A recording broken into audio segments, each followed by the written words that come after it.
Hello, lovelies, and welcome to Auntie's 500 subscribers celebration.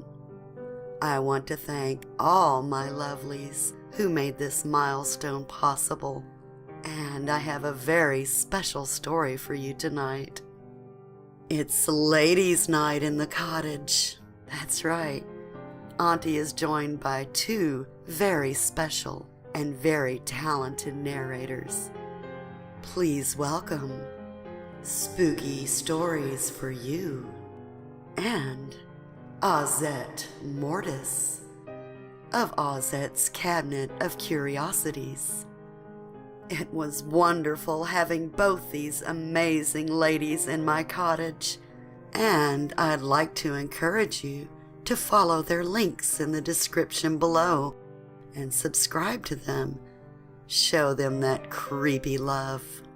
I'd also like to encourage all my lovelies to listen to Auntie on SCRM, that's ScreamRadio.com. But for now, turn down the lights, get comfy, and prepare for a very scary story. Why I Don't Trust Strangers by JaniBeez.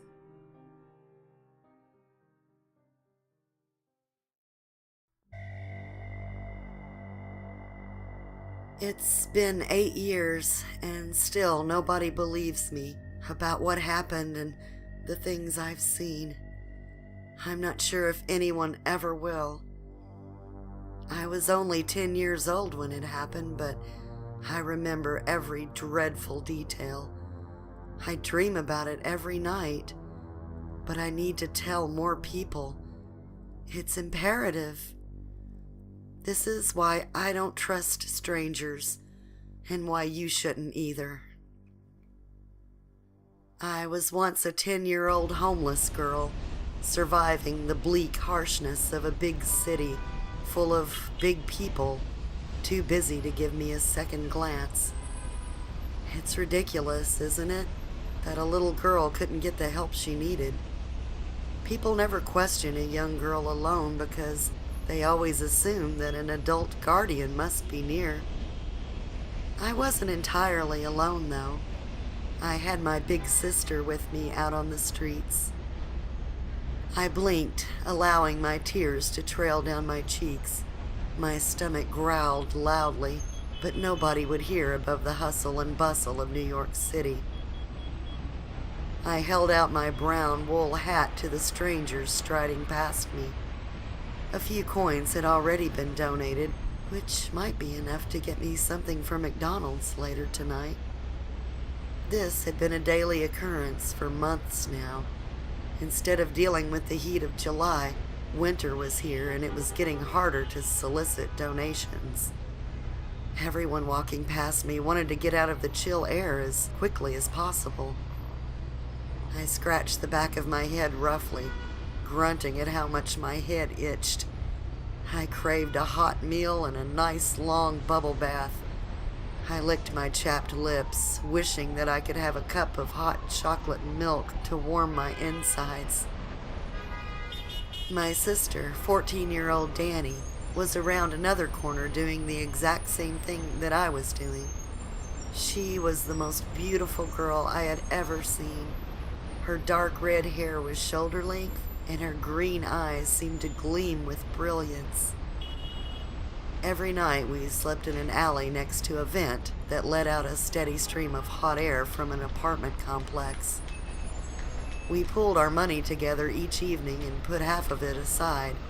The other half was spent on our food for the day.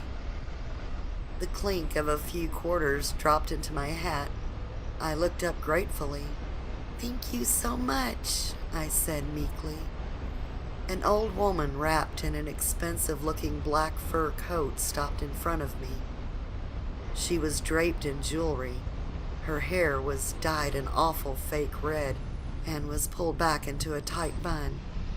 Her face was plastered with thick makeup in a poor attempt to hide her wrinkles. She had to have at least been in her 80s. "Oh, my dear, the old lady lamented, appearing alarmed. You must be freezing out here all by yourself. What's your name? Her voice was so shaky through the cold air, it was a wonder that the old woman didn't shatter into a million pieces. Ozzette, I responded through chattering teeth, staring up in awe. Her warm and spicy fragrance was pleasant, inviting even. She was the first person to actually try and have a conversation with me. What are you doing out here all by yourself? The woman asked through her raspy voice. I'm homeless. I'm out here with my sister, Dani. I glanced to the right, to the corner where my sister was just around. Ozzette, She began, extending a shaky black leather glove forward. The old woman touched my cheek. what a beautiful name. A pretty girl shouldn't be out here all alone. Who knows what type of deviants may prey on you? Dani wouldn't let that happen to me, I smiled. My stomach growled again.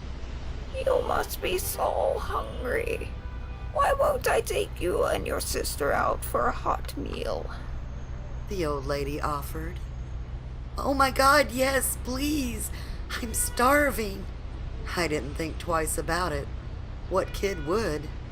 It felt like my stomach was eating itself, and I was getting tired of eating chicken nuggets for every meal. The woman smiled kindly as I took her hand. Nobody paid attention as I led the old lady to Dani. To all others, it seemed like a kind girl helping an older woman walk. Dani! I called out eagerly. Dani was playing the guitar and singing for her tips. Her bright green eyes found mine. She closed her song as we inched closer. That's all for now, folks. Thank you for your donations.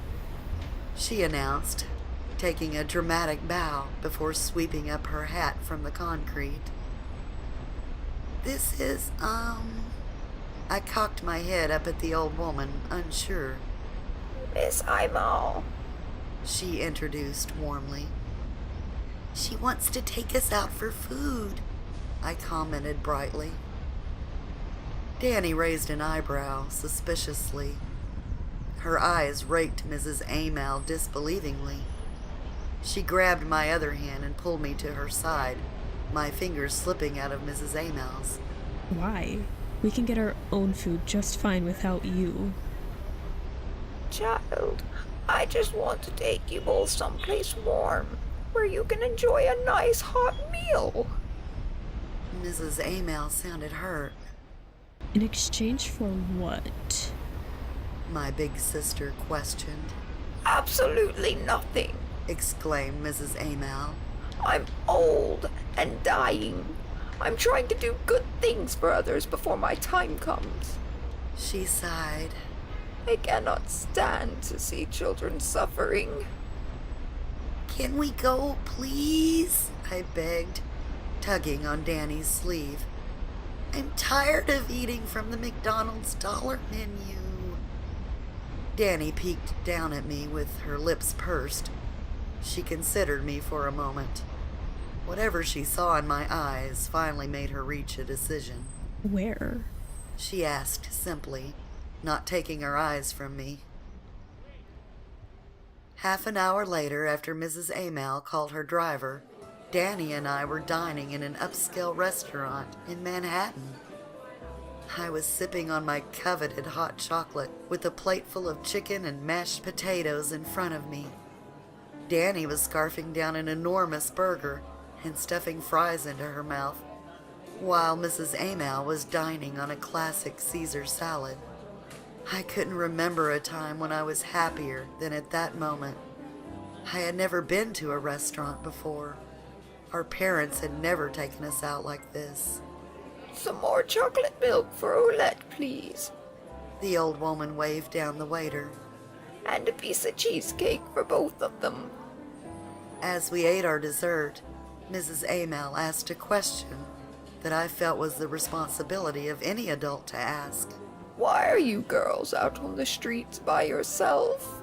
She inquired, sounding so concerned for us. I swallowed quickly, averting my eyes rather shamefully. I took a giant gulp of the chocolate milk, not caring that it burned my throat, and continued to stuff my mouth with cheesecake. Thankfully, it was Danny who finally spoke. Our stepfather was molesting us. She muttered simply, gripping her drink so hard that I could see the whites of her knuckles. Why didn't you tell anyone? Mrs. Amal asked gently. Our own mother didn't believe us. Our stepdad is a policeman and they shoved our phone call to the police station under the rug. They're assholes, both of them. I hope they rot in hell. Danny told her before taking an aggressive bite from her burger. I won't let anything like that happen to either of you again. The old lady vowed gruffly. Some people of this world are just born evil and do terrible things. Equally evil are those who do nothing. It went on like that for a few weeks. The circumstances surrounding our homelessness were never brought up again. Once, sometimes even twice a day, Mrs. Amal would pass by us and take us out for food. She would slip us some money each day just to be kind. Even though she never asked for anything in return, Danny still kept her guard up. Each time Mrs. Amal would approach us in the street or sit us down at a restaurant, I would notice Danny's eyes peering around us as though she were paranoid. Even though I understand why she was constantly suspicious, considering what happened to us both while under the care of our parents, I simply couldn't sympathize. We were getting decent meals every day and were privileged to get a few hours of warmth. Mrs. Amal was kind to us, even though she didn't need to be. The only thing missing was a comfortable night's sleep. Conveniently, that's exactly what the old woman offered next. Would you like to sleep in my penthouse tonight? She offered over dinner. It's freezing tonight, and the local news has been saying all week it's about to start snowing. I know you could both endure it, you're such strong girls, but I'm tired of seeing you children out in this dreary weather. I have plenty of room for both of you to stay. My sister always made the decisions for us both, so I immediately gazed at her. Danny chewed her food slowly, considering. Can we both stay in the same room? She asked, letting her silverware clink on her plate. And lock our door? Our stepdad didn't allow locked doors in our old apartment. Of course. Mrs. Amal nodded kindly. Our footsteps echoed against the high ceilings of her penthouse in the Upper East Side. Windows lined from the floor to the very top on two sides of the living room. The walls that weren't subjected to the city skyline were lined with tapestries and art from another century. Everything was so clean that I felt out of place. A quiet, wheezing cough echoed from the corner. I jumped, startled, my eyes landing on a decrepit old man sitting in a wheelchair. His shiny, bald head was bent over slightly. Oxygen tanks were hooked up to his nose, and a thin line of drool from his mouth was steadily streaming down onto his knee. That's my husband, John, Mrs. Amal introduced sadly. He's been very sick, and it's only a matter of time before God gives him relief. His eyes followed me as Mrs. Amal led us into a wide hallway lined with other doors. They were bloodshot, and it seemed like it took him great effort to move his head as I walked. This old man gave me such an uneasy feeling. Was it because he was a dying old man? His wheezing invaded my ears, somehow becoming louder as I got further away. I squeezed Danny's hand as we rounded the corner. Mrs. Amel opened a door that led into a beautiful yellow-colored room. One side of the wall displayed the city of Manhattan. Brilliant lights twinkled below us as we entered. 2 twin beds had been placed inside, and there was a big plasma TV screen hooked up on the wall. At the time, I didn't consider how strange that was, especially since Mrs. Amel had only offered us a place to sleep that day. Pajamas had been placed on each bed for us. There was another door that led to a bathroom, fully equipped with a bath and shower. Mrs. Amel was kind enough to allow us to use the bathroom to clean up and tuck in for the night. I'll have John's caretaker fix you both up some hot chocolate before you sleep. If you need anything, just ring the intercom by the door and someone will be at your door with anything that you need. Mrs. Amel left us with a smile. Danny locked the door as I removed my coat. "You can take a shower first," I said, picking up the remote for the TV eagerly. I was more interested in watching cartoons, and I could wait for a shower. All right, just don't leave the room or unlock the door. I'll take the bed closer to the door. I waved her away as I found a channel that suited my childish needs. By the time she got out of the shower, I was ready to wash all of the dirt as quickly as possible off me, just so I could go back to watching TV. By the time I crept out of the shower, a steaming mug of hot chocolate was sitting by my bed. Danny was already sipping hers out of her mug. She placed it precariously on her end table and crawled underneath her sheets. I ignored the warm treat. My concentration focused on the cartoon in front of me. I wrapped my body in sheets. If you need something, just wake me up, Danny murmured, turning her body away from me. "Okay," I yawned. I faded into sleep with the TV on in the background. I don't know what time it was when I woke up again, but it was still dark outside. I was so groggy that I almost didn't notice Danny's empty bed. The TV was still on, though, but where had Danny gone? I cleared my throat, wishing I had some water to drink instead of the now cold chocolate milk. "Danny?" I whispered. No response. Danny said to wake her up if I needed anything, so where was she? I got up out of the comfort of my bed, feeling rather annoyed. I checked the bathroom only to find it empty. "Danny?" I called a little louder. Again, I didn't get a response back. I wanted to know where my big sister was, so I unlocked the door to the room and slid into the hallway as quietly as possible. A loud clunk came from down the hallway. It sounded like it was coming from the kitchen. I tiptoed toward the noise. I figured Danny was having a midnight snack without me. Whatever it was she was eating, I wanted a piece of it too. I rubbed my eyes as I reached the kitchen and opened them. I froze.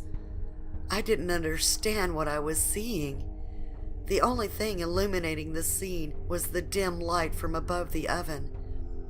There was a boy sitting on the countertop with his arms wrapped around his knees, like he was holding himself together. His expression was blank.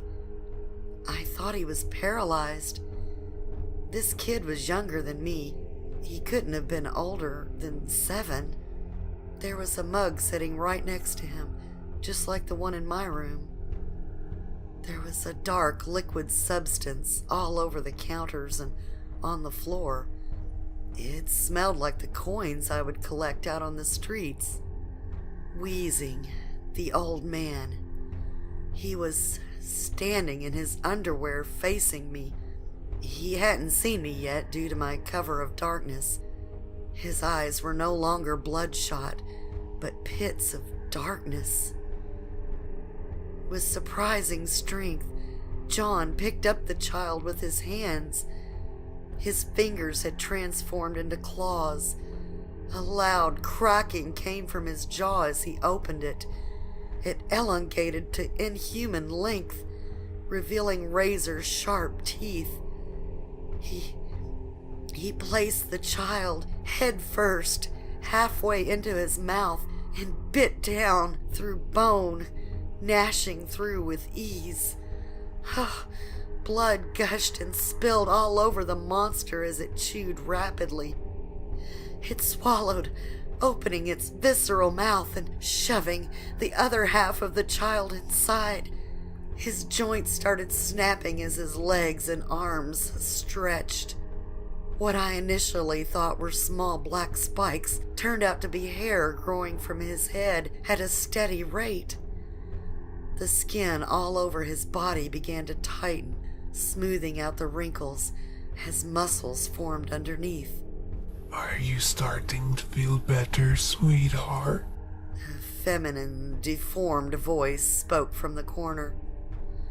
It had to have been Mrs. Amal, except that she looked at least 50 years younger. Her demonic mouth could barely get anything past her sharp teeth, but I understood her. Her youthful skin and beautiful red hair couldn't mask her monstrous appearance. "One more boy," he spoke, no longer wheezing. He coughed up blood that wasn't his as his body slowly transformed into a more youthful one. His jaw was slowly shrinking. I stumbled back, bumping into an end table and knocking down a vase that crashed to the floor. "Oh, let's..." Mrs. Amal's voice came out in a deep gurgle. The way she said my name sounded like she was tasting it. Delight purveying her voice, even though it didn't sound right in her mouth. This had to be some sort of terrible dream. I must have been sleeping with Danny just a few feet away from me. "You should have just drunk the chocolate milk, Olette." Her voice was still animalistic, but a little less so. Her jaw started shrinking too. The blackness of her eyes receded to reveal brilliant green eyes. Her claws flexed as she took a step forward. I let out a high-pitched scream, causing those things in the kitchen to hiss and slap their deformed hands over their ears. I turned on my heels, sprinting away from the kitchen and into the living room. I dashed behind the couch, next to the corner where I had originally seen the old man in the wheelchair. I slapped my hand over my mouth in an effort to quiet my labored breathing. Olette. A much more seductive voice called out. Her voice was husky and honey-like. It no longer sounded like the stuff of nightmares, but instead it was normal. Come on out. We aren't going to hurt you. I could hear her smiling from my hiding spot. I couldn't stay here forever. Her high heels, most likely stained with blood, too, echoed in the living room. I know you're here. She called out, closer now. I peeked out to find her crouched right in front of me with a grin plastered on her face. I pissed myself right then and there. I sprinted away, not looking back, and crashing into the front door. I yanked the handle, thrusting out into the hallway of the apartment complex, and kept running. I didn't dare look back. Not yet. Not until I got to the elevators. Finally, I reached them and hammered away at the button. I glanced down the hallway, but nobody was following me. The elevator chimed, so I dashed inside. I was hyperventilating as the elevator slowly transported me down. I was crying hysterically, hugging myself. I was terrified that once those doors opened, those monsters would be waiting for me. But they weren't. I ran through the lobby and out into the snowy night, completely barefoot. The rest of that night, I hardly remember. I remember running to the police station and shrieking about monsters eating children. Mrs. Amel's youthful face kept flashing in my head when she had found me behind the couch. She looked exactly like Danny, just a little older, that's all. I feel like it's almost pointless to say, but just like before, nobody believed me. I pleaded with them to check the apartment and to find Danny, but when they finally did, the penthouse was empty. There was no furniture, no TV, no hot chocolate milk, no monsters. The real estate company that ran it had told the officers that nobody had lived there for months. The security tapes showed nothing. Danny and I weren't in any of them, and neither was Mrs. Amel. For the second time, nobody believed me, and it tore me apart. They never found Danny and finally listened to me when I told them why I ran away. I was put into a mental institution for children and eventually thrust into foster care. I went from foster home to foster home, constantly paranoid of every couple that acted like they were being kind to me. I constantly ran away, only to be found again and put back into the system. Eventually, I ended up back in the mental hospital. They fed me with pills that made me temporarily forget my trauma, but I didn't stop digging for the truth. I snuck onto a computer and searched for demons that ate children. The first one that came up was a demon named Lamia. All of the variants were essentially the same. Lamia, or Lamia, Amal spelled backwards, was a demon who devoured children with other made-up myths surrounding her. I knew the truth, though. Lamia had been alive for thousands of years and munched on children in order to maintain her youth. She was out there somewhere. The psychiatrist managed to convince me that my violent memories were a way for my brain to cover what my stepfather did to me. I believed her because it was better than facing the nightmares again. I got better. I learned to deal with the disappearance of my sister and told myself that she simply ran away. On my 18th birthday, the state released me back into the public. I was walking through Times Square. Ignoring the throng of tourists, I made my way to my first place of work. When I saw it, a giant billboard was plastered high above me. A beautiful woman with red hair and green eyes was modeling high-class lingerie. It was Danny's face. It was that monster from all those years ago. I hope that whoever is listening or reading this, that you believe me. I'm going to find Danny's doppelganger. I'm going to find Lamia. And I'm going to kill her, along with John, before they eat more children, or die trying.